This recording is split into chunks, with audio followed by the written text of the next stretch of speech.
Para po sa devotion natin patungkol sa waiting on God, paghihintay sa ating Diyos. So yung verse po natin dito ay Psalm 37 verse 7 at sabi po rito, "Be still before the Lord and wait patiently for Him. Do not fret when people succeed in their ways, when they carry out their wicked schemes." So sinasabi po ng verse na ito na tayo ay pumayapa sa Diyos. Kumbaga, relax lang, no? Huwag masyadong mabagabag. Yes, napapag-unahan na tayo ng ibang tao. Kagaya ni Haring David during this time, no? Sinasabi niya rito na yung isang taong matuwid napapag-unahan na ng maraming masasama kasi gumagawa sila ng masama kaya ang bilis nilang umunlad. Pero kung ikaw ay may takot ka sa Diyos, mag-antay ka sa Diyos. Si Lord ang magpro-promote sa iyo in His own way.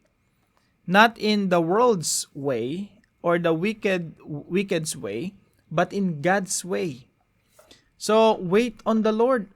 Be still. Wait patiently for Him. And sabi nga po rito sa verse 25 nito, no? I was young and now I am old, yet I have never seen the righteous forsaken. Simula pa ng pagkabata ko hanggang ngayong matanda na ako, wala pa akong nakita na isang taong matuwid na pinabayaan ng Diyos. So relax ka lang. You wait on God. You wait on the Lord. Hayaan mong ang Diyos ang kumilos sa iyong buhay. Sabi dito, I have never seen the righteous forsaken or their children begging bread. Maganda nga ito, in-emphasize ni David, pati yung mga anak eh. Bakit? Kasi yung Diyos, nagmamalasakit siya sa buo nating pamilya. Hindi lang sa atin, kundi sa buo nating pamilya. At hindi hayaan ng Diyos na mapahiya ka sa ibang tao. Na para bang ipapahiya ng Diyos yung sarili niyang pangalan sa ibang tao na nagtiwala ka sa Diyos, tapos, nauwi ka sa, pati mga anak mo namamalimos na lang kasi hindi ka natustusan, hindi ka na natulungan ng Diyos na pinagtitiwalaan mo. So sabi ni David, di darating sa ganong sitwasyon. I was young and now I am old, yet I have never seen the righteous forsaken, or their children begging for bread. Sabi po sa Isaiah chapter 40 verse 31, but those who hope in the Lord. So mga kapatid, tayo po ay magtiwala sa Diyos, mag-entay sa Diyos, at yung pag-asa natin, ikabit natin, naka-angkla sa Diyos. But those who hope in the Lord will renew their strength. Kaya maganda yung tanong natin ngayong araw dito sa devotion natin. Napapagod ka na ba mag-antay sa Panginoon? Nakapagod talaga minsan mag-antay.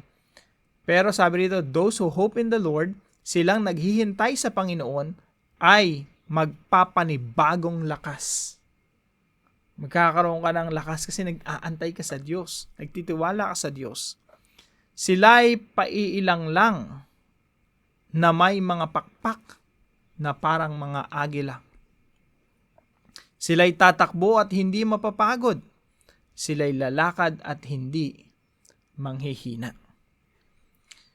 Ecclesiastes chapter 3 verse 11. He has made everything beautiful in its time.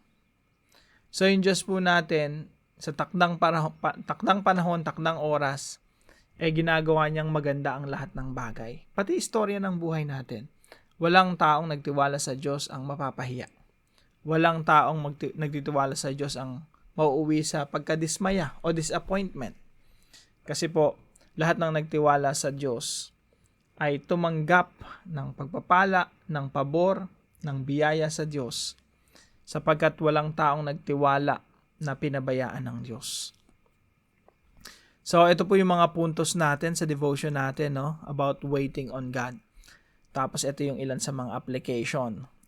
Do not wait passively, wait actively. Nung ginagawa ko itong devotion na to, sabi ko, magandang puntos yun, na pag nag-aantay ka sa Diyos, hindi yung parang nakatungangalan tayo. We wait actively, may active waiting. Kumbaga, ginagawa natin yung best natin every day. Pinagbubuti natin lahat ng ating mga ginagawa. Kung may oportunidad na binigay sa atin ng Diyos, we take advantage of that. We do our best. We offer our best to God as an act of worship. So, yun yung active waiting. Hindi yung nakatunganga lang inaantay ang pagkilos ng Diyos. Kumbaga sa panalangin na, Lord, bigyan niyo po ako ng trabaho, At the same time, habang nananalangin ka, naghahanap ka talaga ng trabaho. No, kumikilos ka, bumabangon ka ng umaga, nagpapasa ka ng mga resumes, you're doing something. Kasi yung paraan mo ng paghanap ng trabaho, baka yun yung means ng Diyos para pagpalain ka. So, yun yung tinatawag nating active waiting. While you're waiting on God, you're doing something. Kasunod yun ang point natin na do your best while praying for God's intervention.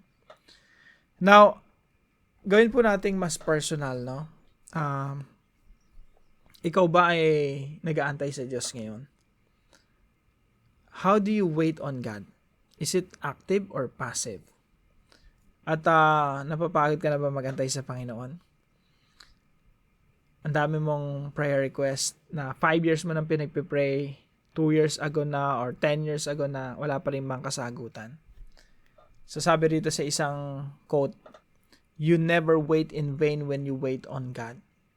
Hindi mawawala ng kabuluhan ng iyong pag-aantay kung ikaw ay nag-aantay sa ating Diyos. So I hope mga kapatid, tayo po ay napagpala ng devotion natin na ito at i-apply po natin ito sa ating mga buhay at ang Diyos po na siyang nakakita ng inyong puso ang magpapala po sa inyo as you wait on God.